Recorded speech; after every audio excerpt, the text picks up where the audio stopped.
আসসালামু আলাইকুম রহমতুল্লাহি ওবরাকাতু ইন্নাল হামদুলিল্লাহি ওয়াহদা ওয়াসসালাতু ওয়াসসালামু আলা মান লা নাবিয়্যা বা'দা আম্মা বা'দ। রোকেয়া প্রাচীর ভয়ানক দেশদ্রোহী ষড়যন্ত্র।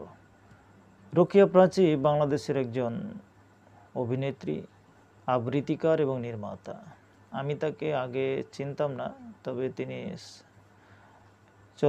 চলতি আগস্ট মাসের 15 তারিখ ধানমন্ডি 32-এ বঙ্গবন্ধু শেখ মুজিবুর রহমানের জোরালা 32 নম্বর বাসায় মোমবাতি প্রজ্বলন কর্মসূচিতে তিনি অংশগ্রহণ করতে গিয়ে হামলার শিকার হন এবং আলোচনার কেন্দ্রবিন্দুতে চলে আসেন।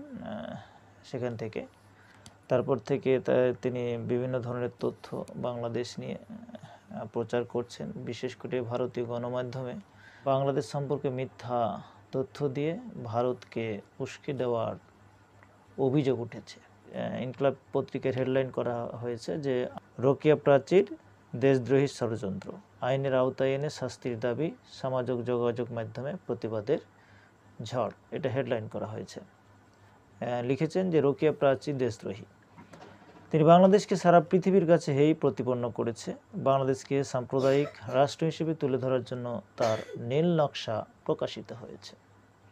তিনি বাংলাদেশের হিন্দুদের নিয়ে, মেয়েদের নিয়ে, 32 নম্বর নিয়ে জঘন্য মিথ্যা তথ্য দিয়ে বাংলাদেশের বিরুদ্ধে ভারতকে খেপিয়ে তুলতে চেষ্টা করেছে। তিনি নিম্ন মধ্যবিত্ত শ্রেণী থেকে কোটি কোটি টাকার মালিক হলেন কিভাবে, সেই প্রশ্নে তোলপাড়। দুদক ও এনবিআরের মাধ্যমে তার সম্পদের হিসাব নেওয়ার দাবি তুলেছেন নেটিজেনরা। কেউ কেউ তাকে বাংলাদেশ থেকে বের করে দেওয়ার দাবিও তুলেছেন। জাহিদুর রহমান সামাজিক যোগাযোগ মাধ্যম ফেসবুকে লিখেছেন, রোকেয়া প্রাচী বিপদে ফেলতে চাইছে বাংলাদেশকে। ভারতের একটি টিভি চ্যানেলের সাথে এক সাক্ষাৎকারে রোকেয়া প্রাচী ভয়ঙ্কর মিথ্যাচার করেছেন।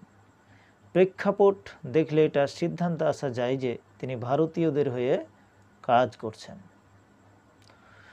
মোহাম্মদ দিদার হোসেন লিখেছেন, রোকেয়া প্রাচী ইন্ডিয়ার একটি গণমাধ্যমকে দেয়া এক সাক্ষাৎকারে বলেন, 15 আগস্টে ঢাকা শহরের 90% বাড়িতে ডাকাতি হয়েছে। 90% বাড়িতে ডাকাতি হয়েছে, চিন্তা করেন কী ধরনের মিথ্যাচার তিনি করতেছেন। আর বলেন তিনি যে বাংলাদেশের সকল হিন্দুদের বাড়ি মন্দিরে ভাঙচুর করা হয়েছে, সকল বাড়ি এবং মন্দিরে ভাঙচুর করা হয়েছে, আগুন দেওয়া হয়েছে। দিদার প্রশ্ন তুলেন, এখন আপনারা বলেন তাকে কি বলা যায়? ওনাকে রাষ্ট্রদ্রোহিতার জন্য আইনের আওতায় আনতে হবে? উনি কাদের হয়ে কাজ করছেন, কাদের জন্য দেশের হয়ে এই দেশ থেকে দেশের নামে মিথ্যা বলছেন, ষড়যন্ত্র করছেন? যে ব্যক্তি এই দেশে জন্ম নিয়ে এই দেশে বসবাস করে দেশের বিরুদ্ধে কাজ করেন, দেশের বিরুদ্ধে কথা বলেন, তাকে তো দেশ থেকে বের করে দেওয়া উচিত, সে যাই হোক না কেন। ডাক্তার সাখাওয়াত হোসেন সায়ন্ত লিখেছেন, ইন্ডিয়ান আজতক বাংলায় দেওয়া রোকেয়া প্রাচীর একটি সাক্ষাৎকার শুনে মনে হলো এই মহিলাকে 32 নম্বরে যে ধাওয়া দেওয়া হয়েছিল তার ক্ষেত্রেও সে পরিকল্পিতভাবে নিজেই সৃষ্টি করেছিল। অসম্ভব কিছু নয়। তার যে কর্মকাণ্ড, তার যে মিথ্যা প্রোপাগান্ডা বাংলাদেশ নিয়ে করছে, তাতে এটা কল্পনা করা অসম্ভব কিছু নয়। এটা অসম্ভব কিছু নয় যে সে যে ঘটনাটি ঘটিয়েছিল সেটা সে নিজেই সেই প্রেক্ষাপটটা তৈরি করেছিল। এটা অসম্ভব কিছু নয়। এবং যারা ধাওয়া দিয়েছে তারা ভুল করেনি বলেই মনে হচ্ছে। এটা ডাক্তার সাখাওয়াত হোসেন সায়ন্ত লিখছেন। তিনি লিখেন, তিনি বাংলাদেশের হিন্দুদের নিয়ে, মেয়েদের নিয়ে, 32 নম্বর নিয়ে জঘন্য মিথ্যা তথ্য দিয়ে বাংলাদেশের বিরুদ্ধে ভারতকে খেপিয়ে তুলতে চেষ্টা করেছেন। তবে পড়তি যৌবনাদের যে এখন ইন্ডিয়াও খায় না, এইটা সে বুঝে নাই। ইকবাল হোসেন লিখেছেন, রোকেয়া প্রাচী ভারতীয় মিডিয়ায় বাংলাদেশ নিয়ে মিথ্যাচার করেছেন যে বাংলাদেশে 90% ঘরে ডাকাতি হয়েছে আর প্রচুর হিন্দুদের হত্যা করেছে। রোকেয়া প্রাচীর নামে রাষ্ট্রদ্রোহ মামলা হওয়া দরকার। ফাহাদ চৌধুরী লিখেছেন, রোকেয়া প্রাচীর বিচার চাই।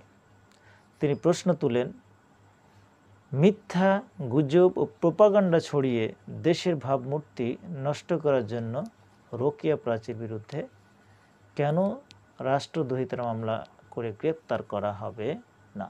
আসসালামু আলাইকুম, ভালো থাকবেন সবাই।